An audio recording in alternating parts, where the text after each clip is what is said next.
You're tuned to Once Upon a Fairy Tale.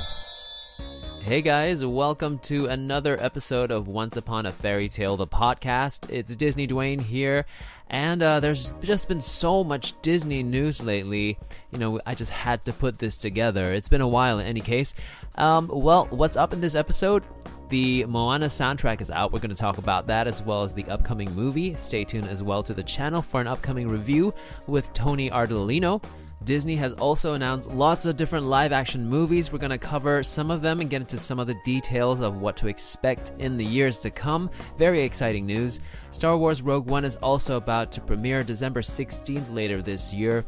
We'll tell you some of the videos to watch as well as some links that you can go to find out more details about the movie, as well as an announcement about the next standalone movie and who's in that cast and what it's all about.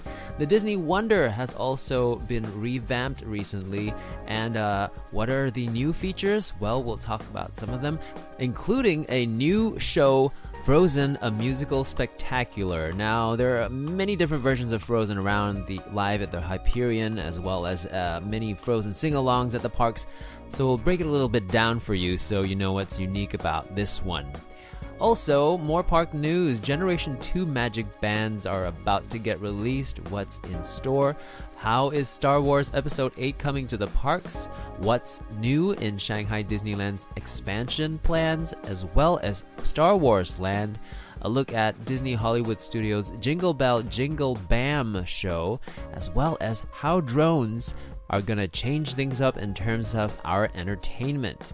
All this and more coming up in this episode. Also, Elena of Avalor, and a look at how she's holding up being a princess in her own right against all the other very established Disney princesses.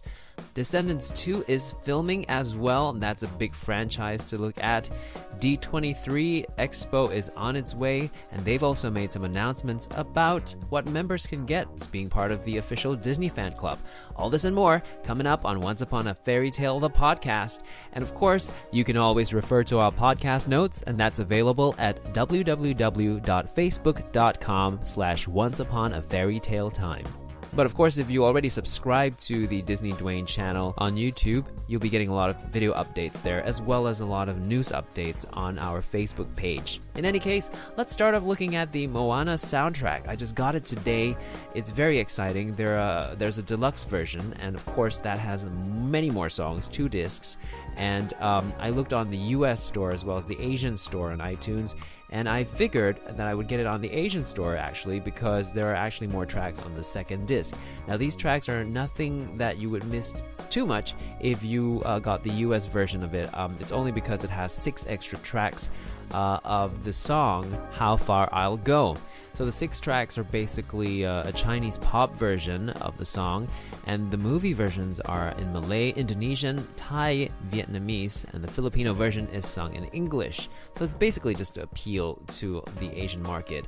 And it is, though, cheaper if you buy it from the Asian store, at least the Singapore one. There was another song that I loved a lot that was in the outtakes, which is the second disc, called More, which was not put into the movie. There's also karaoke or instrumental versions, so if you want to sing along, there are 2 songs that you can sing along to that has the -1 backing track, How Far I'll Go, as well as You're Welcome, which is the movie version and not the pop version, which Lin-Manuel Miranda, who's also part of the songwriting team, he's featured in the pop version of that. Just a quick review, I mean, there are no spoilers really.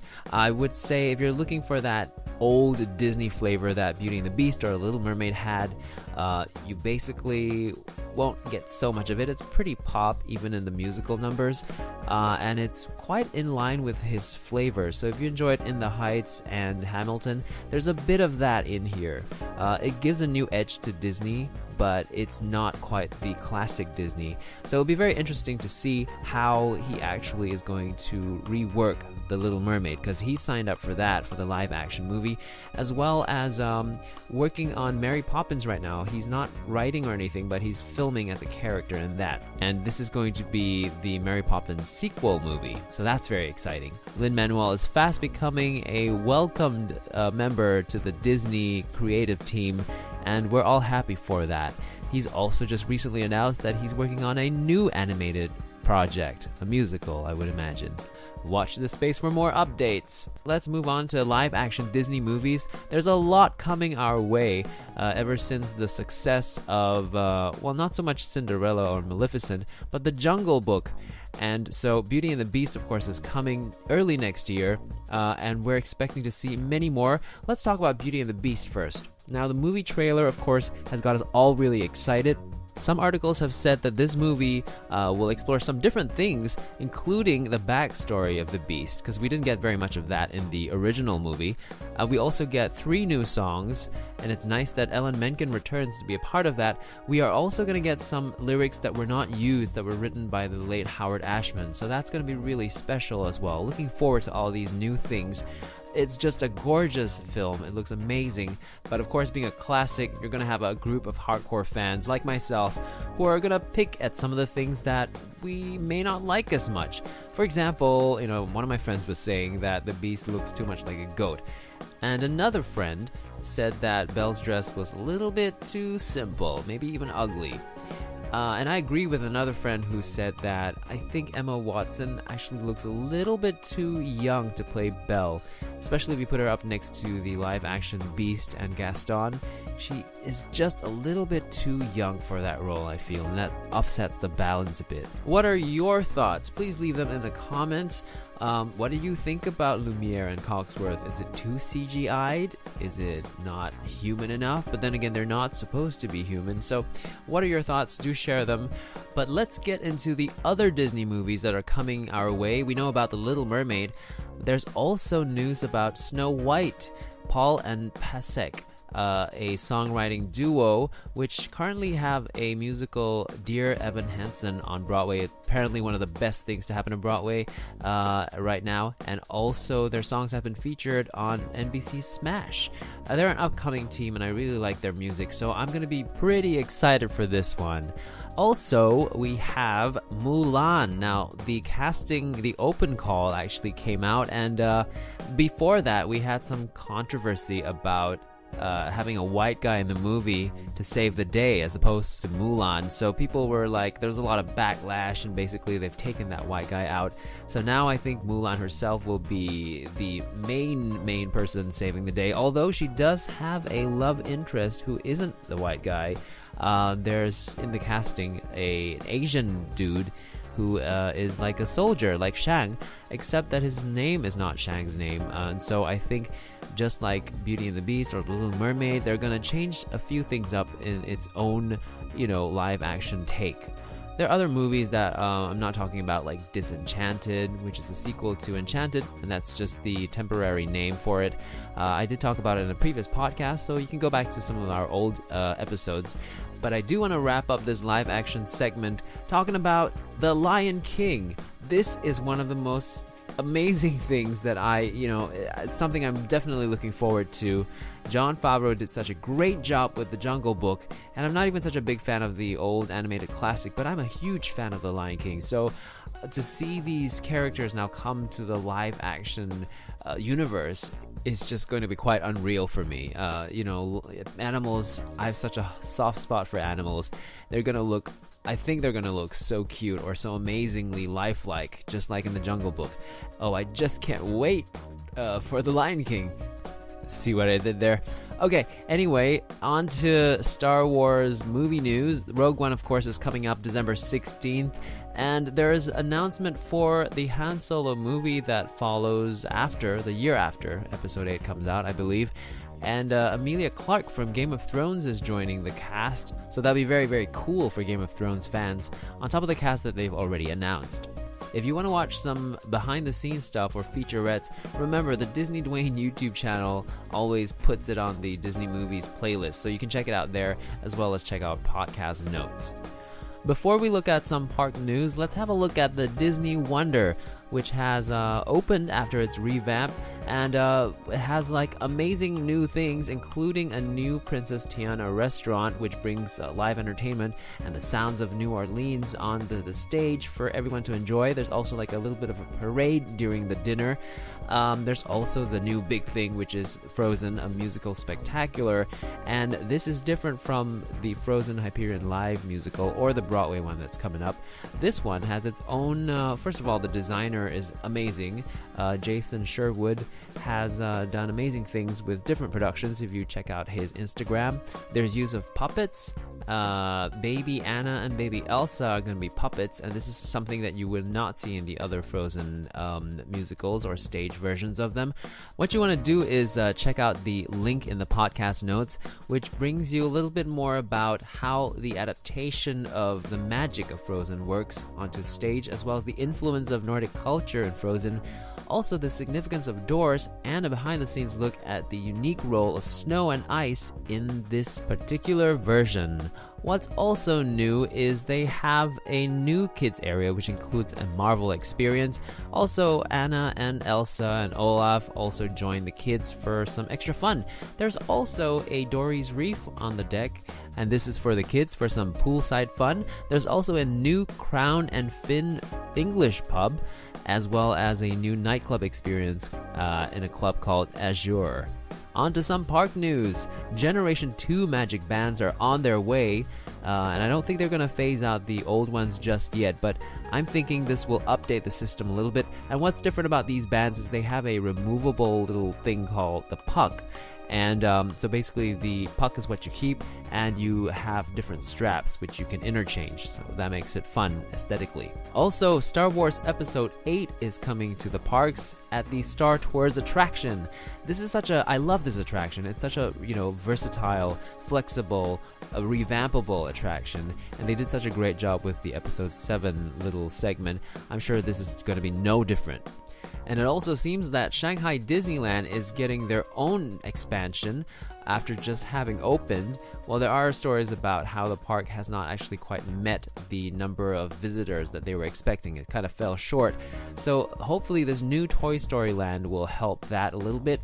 It's not a new thing to a Disney park though, because Hong Kong has their own version of it. But it remains to be seen how different this one will be. I was kind of hoping they wouldn't do something like that in the same region. It would be nice if they put it in, say, the US or even Paris. But what's new in the US is the Jingle Bell Jingle Bam show at Disney's Hollywood Studios. Now, it's such a pretty projection of a show, and it's hosted by the elves from Prep and Landing, which I completely love. It's kind of I don't know if it's that popular, but this Christmas time, if you haven't seen it, make sure you catch that animated short, Prep and Landing. Very, very cool. Wrapping up park news is this big one about drones now being allowed to be used in the parks, and that means Imagineers can go crazy with their creative ideas. Already there is a show in the works called Starbright Holidays, an Intel collaboration.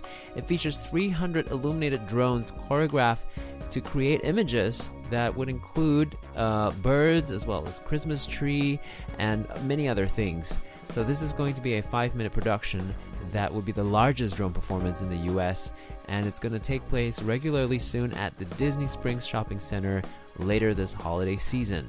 There have been some test videos out, and it just looks so cool. It's like you don't know where it's coming from, because it just lights up in the sky all of a sudden. So they were like reforming in the dark, and then it just lights up and it's there.